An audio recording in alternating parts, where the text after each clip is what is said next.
السلام علیکم دوستوں، انسائیڈ میں موزم فخر میں خوش آمدید۔ عمران خان نے 17 جولائی کے منصوبے کا اعلان کر دیا، یعنی 17 جولائی جو الیکشن ڈے ہے، جہاں سے پنجاب کے اندر حکمران جماعت کی قسمت کا فیصلہ ہونا ہے، جہاں پہ اس بات کا اندازہ ہونا ہے کہ پنجاب آیا مسلم لیگ نون کے ہاتھ میں ہی رہے گا یا یہ پارٹی چینج ہو جائے گی، اقتدار شفٹ ہو جائے گا، اور اقتدار شفٹ ہونے کا مطلب ہے پاکستان کے اندر انارکی۔ اور 17 جولائی کا الیکشن جیتنے کے لیے عمران خان صاحب مکمل طور پر ہر ایک حربہ استعمال کرنے کے لیے نہ صرف تیار ہیں، بلکہ انہوں نے اپنی جماعت کو واضح اور دو ٹوک انداز میں ہدایات بھی جاری کر دی ہیں، اور یہ ہدایات کسی بھی صورت فواد چودھری صاحب کی طرف سے کل کی جانے والی پریس کانفرنس میں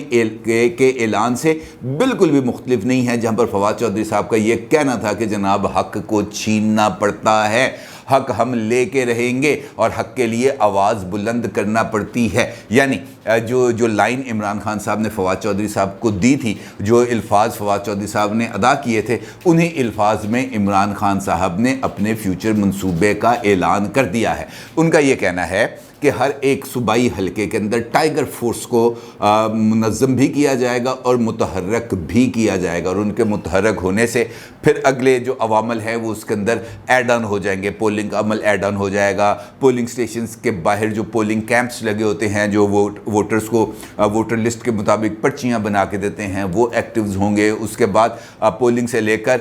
گنتی کے عمل، اور پھر گنتی کے عمل سے لے کر بیلٹ باکسز کو ریٹرننگ آفیسرز کے پاس لے کے جانا، یہ ساری ایک ایسی پریکٹس ہے جس نے انتخابی عمل کے مستقبل کا تعین کرنا ہے، اور اس کے لیے عمران خان صاحب کی طرف سے چند تیاریاں بھی کی گئی ہیں اور چند اعلانات بھی کیے گئے ہیں۔ وہ کیا اعلانات ہیں وہ میں آپ کو آگے چل کے بتاؤں گا، لیکن عمران خان صاحب کے مستقبل سے جڑی ایک ایسی کہانی ہے جو میں آپ کی خدمت میں پیش کرنا چاہتا ہوں، اور وہ بہت ہی زیادہ دل دکھی کرنے والی بھی کہانی ہے، لیکن وہ آپ کی خدمت میں پیش کرنا بھی بہت ہی زیادہ ضروری ہے، کیونکہ ڈکٹیٹرز، چاہے وہ پولیٹیکل ڈکٹیٹر ہوں، چاہے وہ باوردی ڈکٹیٹر ہوں، چاہے گھر کے اندر بھی کوئی ڈکٹیٹر ہو، تو وہ ڈکٹیٹر عمومی طور پر اپنا جب ان کا انجام ہوتا ہے تو وہ کچھ زیادہ اچھا نہیں ہوتا۔ اور دبئی کے ہاسپٹل کے اندر بھی اس وقت ICU میں ایک ڈکٹیٹر موجود ہے، اور اس کی حالت دیکھی گئی ہے، اور اس حالت کو پھر ایک مکمل ایک مفصل انداز میں بیان کیا گیا ہے، اور جاوید چودھری صاحب نے اپنے اس کالم کے اندر اس پوری کی پوری کہانی کو کچھ ان الفاظ کے اندر بیان کیا ہے کہ جیسے ہی ICU میں داخل ہوتے ہیں تو حیرت سے بیڈ کی طرف دیکھنے لگتے ہیں۔ سامنے بیڈ پر ہڈیوں کا ایک ڈھانچہ رکھا ہوا تھا، آنکھیں اندر کو دھسی تھی، رنگ پیلا زرد تھا، پورے جسم کی جلد لٹک رہی تھی، بال الجھے ہوئے اور گندے تھے، جس طرح کافی عرصے سے ان کی صفائی نہیں ہوئی، اور سیاہ ہونٹوں پر پپڑیاں جمی تھیں۔ وہ ڈھانچہ کسی بھی طرح جنرل پرویز مشرف دکھائی نہیں دیتا تھا، آنکھوں کی چمک ماند پڑ چکی تھی، لہجے کی کھنک اور چہرے کا اعتماد دم توڑ چکا تھا، کثرتی جسم کو بچھڑے ہوئے صدیاں گزر چکی تھیں، اور اب وہ ICU کے ایک VVIP مریض کے سوا کچھ نہیں تھا۔ ملاقاتی کے تخیل کو جھٹکا لگتا ہے، اور اس نے اپنی آنکھیں صاف کی، ٹکٹکی باندھ کر دیکھتی آنکھوں کو سلام کر کے باہر آ گیا، لیکن دروازے بند ہونے سے پہلے اس نے نرس کی دوسری سرگوشی سن لی، بیچارہ جنرل اٹھ بیٹھ اور کھا پی بھی نہیں سکتا۔ یعنی یہ وہ کنڈیشن ہے جو اس وقت جنرل پرویز مشرف صاحب کی ہے، جو اس وقت دبئی کے ایک ہاسپٹل میں زیر علاج ہے۔ کہنے کو تو ان کی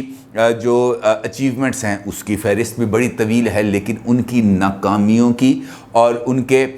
جو جرائم ہیں یا ان کے جو گناہوں کی فہرست ہے وہ بھی اتنی ہی طویل ہے، اور اس سے کسی صورت کوئی انکار ممکن نہیں ہے، کیونکہ یہ وہی جنرل صاحب تھے جنہوں نے اپنے اقتدار کو دوام دینے کے لیے 2002 میں الیکشنز کرانے کے لیے مختلف پولیٹیکل پارٹیز کو نیب کے ذریعے دباؤ میں لے کے آئے، مختلف سیاست دانوں کو پارٹیاں بدلنے پر مجبور کیا، ان کو بالکل آج ہی کی طرح ان کے مقدمات کی جھوٹی سچی فائلیں دکھائی گئیں، ان کو اس بات پر مجبور کیا گیا، ان کو یہ بات کہی گئی کہ جناب اگر آپ نے مشرف صاحب کی حمایت نہ کی تو پھر آپ جیل جائیں گے، پھر آپ سیاست کو بھول جائیں، کیونکہ جتنی دیر تک مشرف صاحب اقتدار میں رہیں گے اتنی دیر تک آپ کو باہر کی ہوا نہیں لگے گی۔ پھر